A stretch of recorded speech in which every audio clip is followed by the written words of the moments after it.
Chapter 7, The Incident at the Window. It chanced on Sunday, when Mr. Utterson was on his usual walk with Mr. Enfield, that their way lay once again through the by-street, and that when they came in front of the door, both stopped to gaze on it. "Well," said Enfield, "that story's at an end, at least. We shall never see more of Mr. Hyde." "I hope not," said Utterson. "Did I ever tell you that I once saw him and shared your feeling of repulsion?" "It was impossible to do the one without the other," returned Enfield.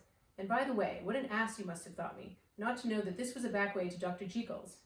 It was partly your own fault that I found it out, even when I did." "So you found it out, did you?" said Utterson. "But if that be so, we may step into the court and take a look at the windows. To tell you the truth, I am uneasy about poor Jekyll, and even outside, I feel as if the presence of a friend might do him good." The court was very cool and a little damp, and full of premature twilight, although the sky, high up overhead, was still bright with sunset.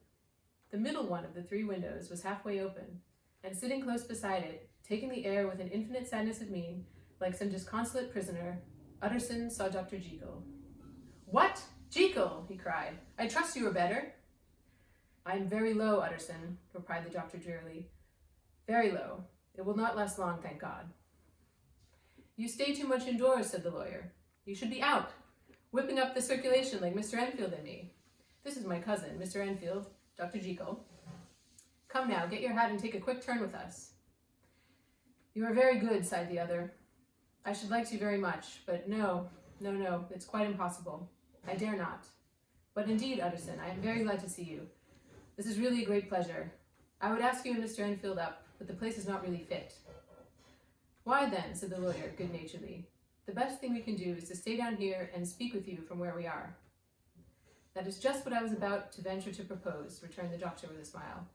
But the words were hardly uttered before the smile was struck out of his face, and succeeded by an expression of such abject terror and despair as froze the very blood of the two gentlemen below.